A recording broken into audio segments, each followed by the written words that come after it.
Good morning, friends. Good morning, nations. And good morning, the house of CCI. Resurrection. Yep, we've been talking about resurrection. Salvation is one gift with three elements. We've talked about number one. Now we've talked about number two. I take my carnality, selfishness, go on to Jesus.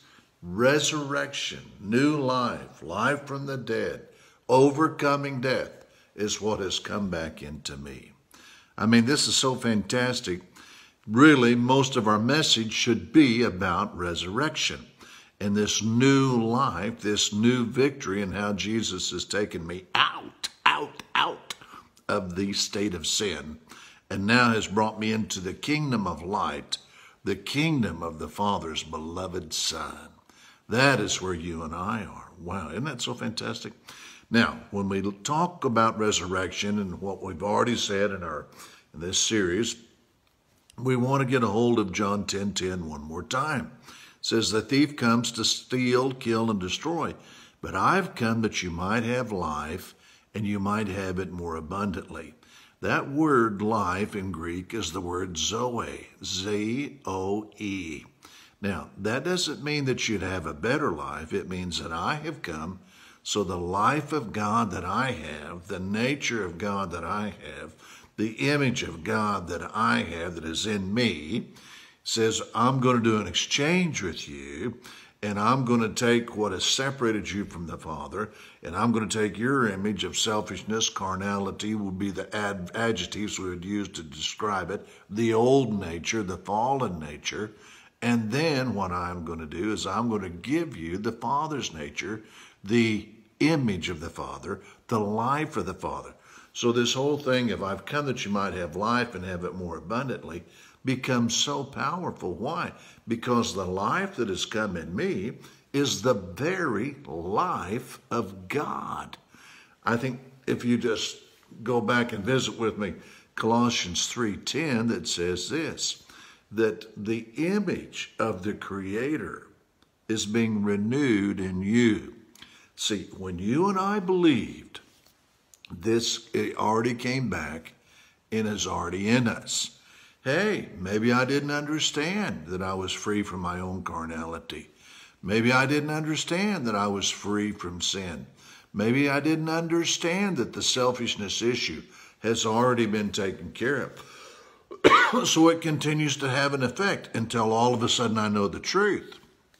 Now that I know the truth, wow, everything is different. Now that I know the truth, everything can change. Now that I know the truth, this is why this passage that I mentioned in Romans chapter 6, after verse 14, basically two or three really strong implications. One says, consider that it's true. What? Well, you need to consider that it's true that your carnality and selfishness and your old person, your old manner of thinking has been crucified and has died and no longer has effect on you, that you can live in total self-control. That's just part of who you already are. That's just part of what's already in you. But not only that, you have the nature of the Father in you. This is why when Jacob's name was changed,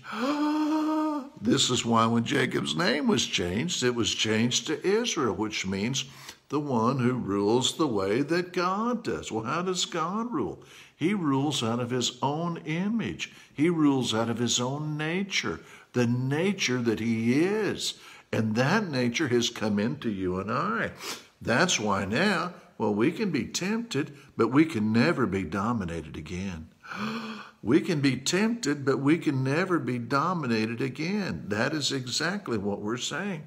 You have a new stronghold, and the stronghold is the truth of God. That's what 2 Corinthians chapter 10, verse 4 through 7 says. It basically says this. It says, even though we're living in flesh bodies, I'm paraphrasing it, but I like it this way. Even though we're living in flesh bodies, there is spiritual warfare that's going on.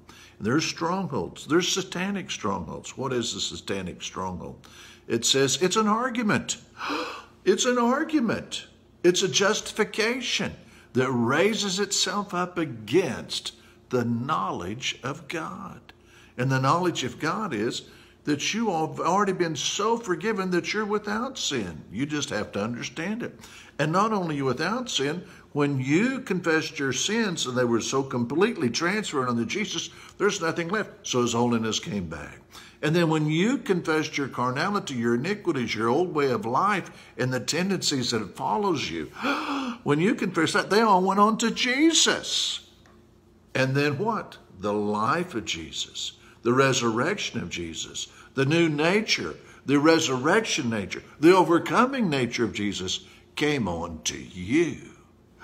And this is who you are. Now you not only have the life of God, you have the abundant life of God in you. So fantastic, so fantastic. Hey, and I'm loving this. I hope you are too. Check out the CCI app. If you don't have it, get it as quick as you can. It's CCI Life. And put like on my Facebook so that we can follow, so that I can follow you, or these videos will follow you. Anything you need, the phone number is on the place, on the video, and just shoot us a call at the office, and we'll do anything we can to help you. If you want to know more about discipleship, you can find out on the CCI app.